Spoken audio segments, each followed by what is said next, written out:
మంత్రిమండలి ఆమోదంతోనే బ్యారేజ్ల నిర్మాణం నాటి సీఎం కేసీఆర్ నిర్ణయంతోనే క్యాబినెట్ సబ్ కమిటీ ఏర్పాటు నాతో పాటు హరీష్ తుమ్మలతో కూడినటువంటి సబ్ కమిటీ నిర్ణయం మేరకే రీడిజైనింగ్ కాళేశ్వరం కమిషన్ ఎదుట ఈటెల రాజేందర్ వాగ్మూలం ఇక తుమ్మిడిహెట్టి వద్ద నీళ్లు లేకనే మేడిగడ్డకు ప్రాజెక్టు మార్చినట్టు వెల్లడి నిర్మాణంలో ఆర్థికపరమైనటువంటి క్రమశిక్షణ లోపించిందా అన్న జస్టిస్ ఘోష్ ఇక ఆర్థిక శాఖకు సంబంధం లేదంటూ పేర్కొన్న ఈటెల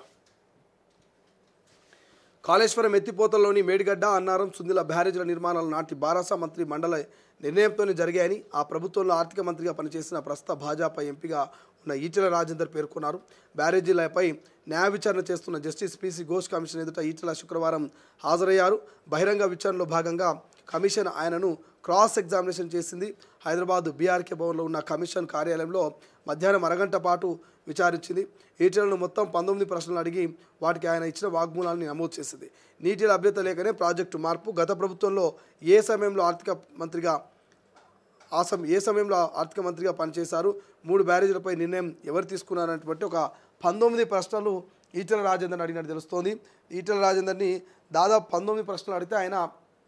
చాలా సేఫ్గా చాలా సెక్యూర్గా మరి సమాధానాలు చెప్పినట్టు తెలుస్తోంది 19 ప్రశ్నలకు నేను ఆర్థిక శాఖ మంత్రిగా ఉన్నది వాస్తవమే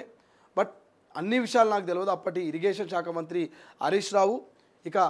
మాజీ ముఖ్యమంత్రి కేసీఆర్ చూసుకున్నారు సో ఆర్థిక శాఖ మంత్రిగా అన్ని నిర్ణయాలు కూడా క్యాబినెట్ భేటీలో నిర్ణయాల మేరకే సబ్ కమిటీ నిర్ణయం మేరకే రీడిజైనింగ్ కావచ్చు ఇతర అంశాలు అన్నీ కూడా జరిగినాయి సో కాళేశ్వరం కమిషన్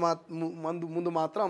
మరి 19 ప్రశ్నలు అడిగితే 19 ప్రశ్నలకు ఈటెల చాలా సేఫ్గా సమాధానాలు చెప్పినట్టు తెలుస్తుంది మరి మరోసారి మన ఈటెలను విచారిస్తారని ఒక డిస్కషన్ అయితే నడుస్తుంది కాబట్టి చూడాలి దాదాపు అరగంట పాటు ఓపెన్ విచారణ చేస్తున్నట్టు తెలుస్తుంది ఈ అరగంట విచారణే ఉంటుందా లేకపోతే ఇంకేమైనా భవిష్యత్తులో మరీ విచారణ ఉంటుందా అనేది చూడాలి బట్ ఇప్పటికైతే ఈటెల స్టేట్మెంట్లు పెద్దగా బ్లాస్టింగ్ అయితే కనబడట్లేదు బట్ ఈటెల స్టేట్మెంట్ మాత్రం కేసీఆర్ను హరీష్ రావును కొంత ఇరికిచ్చే విధంగానే కనబడతా ఉన్నాయి ఇవాళ హరీష్ రావు తెలంగాణ భవన్లో ఈ కాళేశ్వరం మీద ఒక పవర్ పాయింట్ ప్రజెంటేషన్ కూడా ఇవ్వబోతున్నాడట అసలు కాళేశ్వరం కథ ఏంది కార్ఖానా ఏంది ఎక్కడ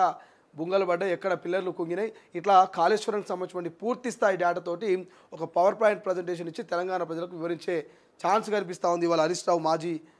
ఇరిగేషన్ శాఖ మంత్రి సో బట్ ఈ బ్యారేజ్ల నిర్మాణం విషయంలో మాత్రం అంతా మంత్రిమండలి ఆమోదంతోనే నిర్మాణం జరిగిందని ఈటెల చాలా సేఫ్గా దాటుకునే ప్రయత్నం చేసింది కాబట్టి చూడాలి ఏం జరుగుతుంది ఈటెల ఇరికిచ్చిన ప్రశ్నల్ని మరి కేసీఆర్కు హరీష్ రావుకి ఏమైనా సంధిస్తుందా ఎట్లా ఉంటుంది భవిష్యత్తులో అనేది చూడాల్సిన అవసరం ఉంది ఇక ఆంధ్రజ్యోతి విషయానికి వస్తే 9వ సిట్టు ముందుకు ప్రభాకర్ రావు అంటూ వార్త కనిపిస్తుంది